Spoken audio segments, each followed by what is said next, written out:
Good day everyone, this is Dr. Nica Taloma and we are back with another lecture video on pathologic obstetrics, specifically on intrapartum. So what we are looking at right now is uterine inversion.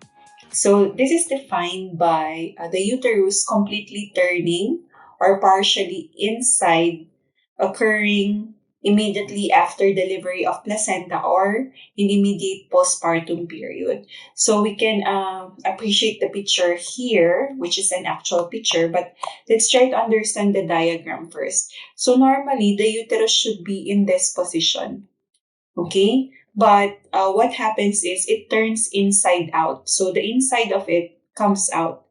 So lumalabas po siya. So this is what we call uterine inversion. It's either completely or partially occurring, which occurs immediately after natin ma-deliver yung placenta or immediately in the postpartum period. So this is how it will look like. So makikita mo naka-catheter si mother, may urinary catheter siya. And then right below that, meron tayong fleshy na pinkish material na makikita natin na mukhang mucus lining. So this is an actual picture of uterine inversion. So makikita natin dito that the physician may carefully put the uterine inverted uterus back to its original position. So using a gloved hand, ipupush niya ito pabalik, and then with a clenched fist in order to make sure na naka completely back to its original position siya. So let's try to understand first what are the possible causes of a uterine inversion. So this is another diagram or a sketch which shows us an inverted uterus. Okay, so forced inversion may happen due to excessive pulling of the cord or vigorous manual expression of the placenta. For example, you just delivered the baby. Supposed to be class, you will wait for the signs of placental separation first in order for us to properly deliver the placenta. What happens, ano ba yung mga placental separation? So just a quick review. So we have the Calkin's sign. Ibig sabihin ng Calkin's sign, okay, from a discoid shape na abdomen, nagiging globular siya ulit. That is the Calkin's sign. And then we have the lengthening of the cord and sudden gush of blood. So pag nakita natin yun, that's the only time that we try to manually extract the placenta. So iro-roll mo siya, di ba? But sometimes, the pulling of the cord becomes too excessive or we have vigorous, di ba? Minsan pinapasok kasi yung kamay dyan para hilain yung placenta. Sometimes it is done very vigorously. And what may be a consequence of that is uterine inversion. Sometimes spontaneous inversion occurs due to increased abdominal pressure from bearing down. So even if we did not excessively pull the cord, hindi naman tayo nagkaroon ng aggressive manual expression of the placenta. But before that, kasi if we look at the history, excessive pala ang naging bearing down process natin o kaya nag-fundal pressure tayo. So those things may cause inversion of the uterus. Now, if there is inverted uterus, and if we are not able to restore it to its normal position or contract appropriately, there is an increased risk for what? Bleeding and infection. So yan ang ayaw natin mangyari. Ayaw natin mag-bleed si mother or magkaroon ng infection. So here, what are the manifestations? Number 1, excruciating pain. Masakit yan. Excruciating pain with sensation of extreme fullness extending to the vagina. So, ang sakit. At sasabihin na nanay, super sakit. Tapos sabi niya, parang may lumabas sa akin na soft na tissue. So, the inner uterine lining extrudes into the vagina or extends past the vaginal introitus. So, pwede kasing incomplete. Pwede hanggang dito lang siya or completely lumabas talaga. And another sign is vaginal bleeding with signs of hypovolemia. So, pag sinabi natin hypovolemia, hypo means decrease, volume means blood volume, okay? Bumaba ang blood volume, kaya kasi nga nagbe-bleed siya. So, what are the signs of hypovolemia? Siyempre, blood pressure will decrease, heart rate will initially increase as compensatory mechanism, pero eventually, magdi-decrease din ang heart rate niya. How are we going to manage this? So ito yung tinatawag nating manual replacement of the uterus at the time of inversion will prevent cervical entrapment. So ang mangyayari kasi class, kung nakita na natin, we have to immediately replace it kasi meron tayong tinatawag na cervical entrapment. So this is the cervix, di ba? Initially, lowermost portion dapat ang cervix. Kaso nga lang dahil sa inversion, parang siya na yung nagiging upper portion. Now what happens is it may cause, pwede kasi mag-close na yan.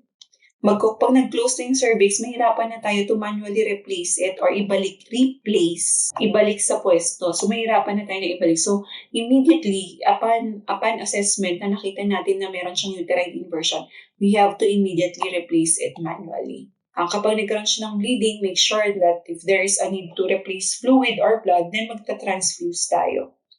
And continuously monitor vital signs for signs of hypovolemia. Kasi class, if we were not able to address this, pwede ba itong mag-lead to death? Yes. Having discussed about uterine inversion and connecting it to a complication of bleeding, the last topic for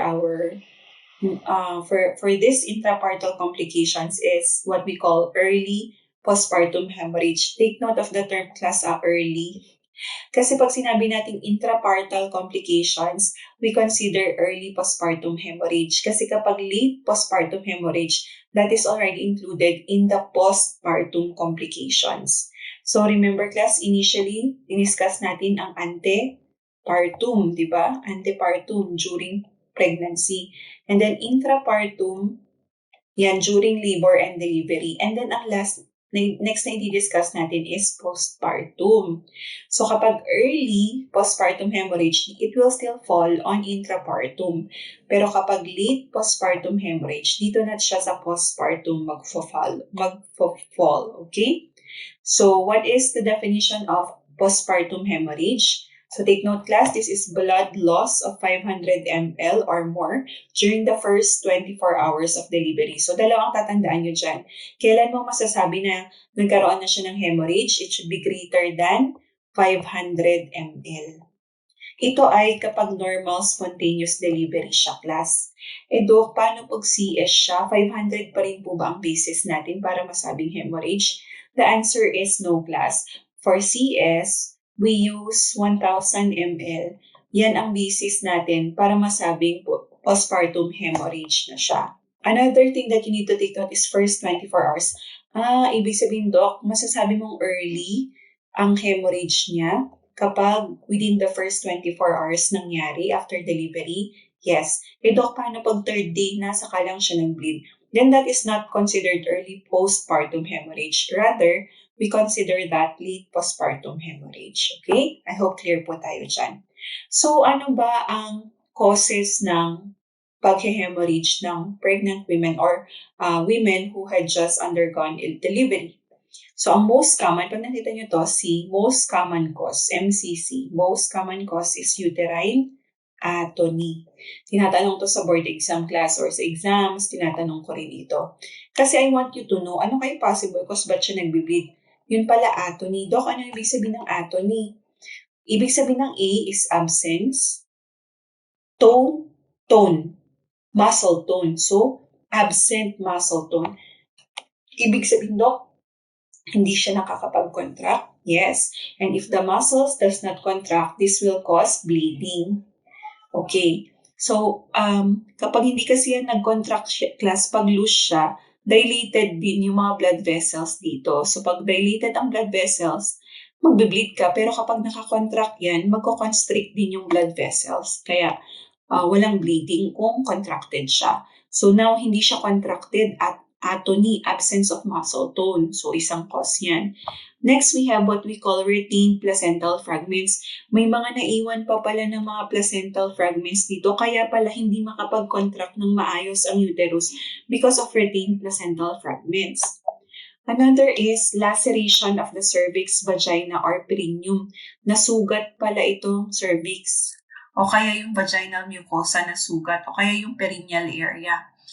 Ngayon class, take note, kapag kasi laceration lang ang cause, minsan hindi sobrang lakas yung pagdugo niyan. Parang trickle of blood lang. Parang lang siyang umiihi ng mahina. So sometimes hindi natin napapansin itong cause na to, itong laceration, kasi hindi siya ganun unlike atony na talagang pag nakita mo bubulwak ang dugo. Pag for example, tumayo yung nanay at bumulwak ang dugo, buong floor puno ng dugo. Ang laceration naman, lang siyang parang gripo na konti lang yung naka-open. So, yun ang laceration, okay?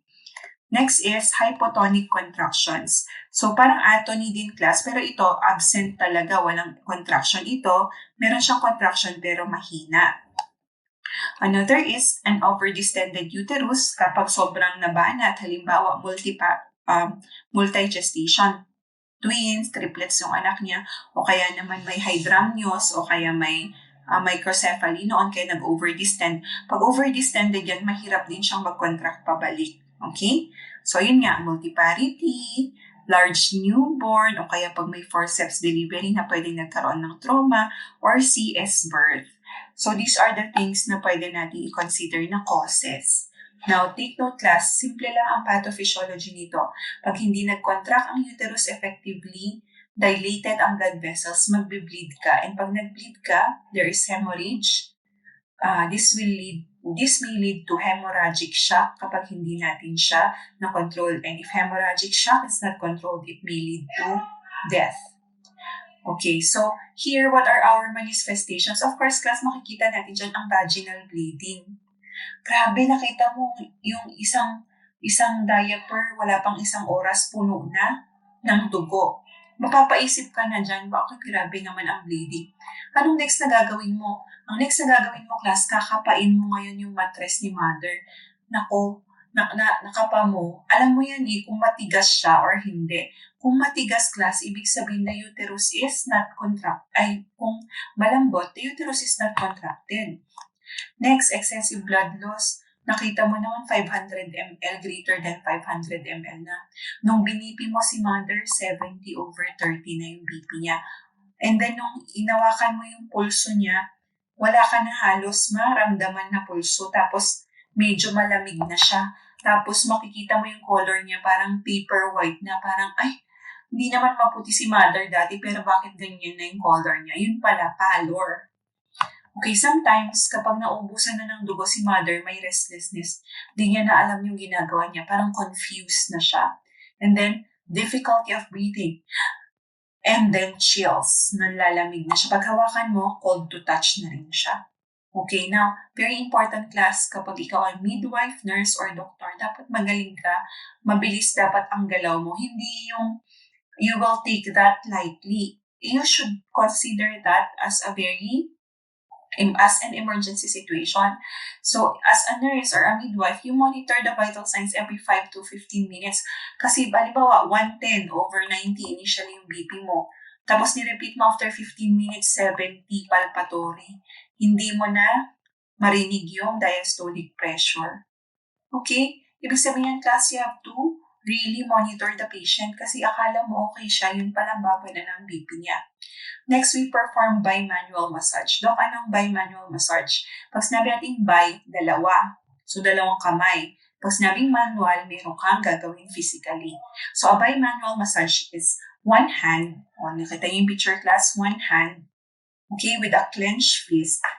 Ipapasok natin siya doon sa vaginal introitus, papunta sa uterus, and the other hand is on the abdominal area, pressing the fundus against the lower body of the uterus. Bakit? Ang ginagawa niya, we are trying to contract the uterus. That is a bimanual massage. Pwede naman ang tinatawag nating fundal massage.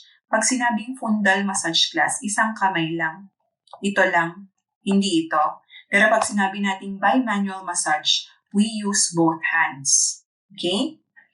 So, another is to keep an accurate pad count. Yun yung sinasabi ko, di ba usually after manganak ng mother, ginagamit natin diaper.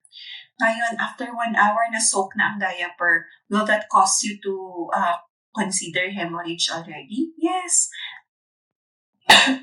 Normal class na may bleeding afterwards, pero it should not be excessive. Another is we have to monitor the intake and output kasi kung ang dami na niyang blood loss, kailangan natin siyang palitan. Blood replacement and fluid replacement. Now class, ang postpartum hemorrhage, it should not be fatal. Kung maaga natin siyang ma-assess, masabi natin sa doktor agad-agad ito, then we can control the bleeding. Okay, so that ends my lecture on obstetric complications intrapartum. Our next topic will be obstetric complications on the postpartum stage. Okay, once again, thank you for listening.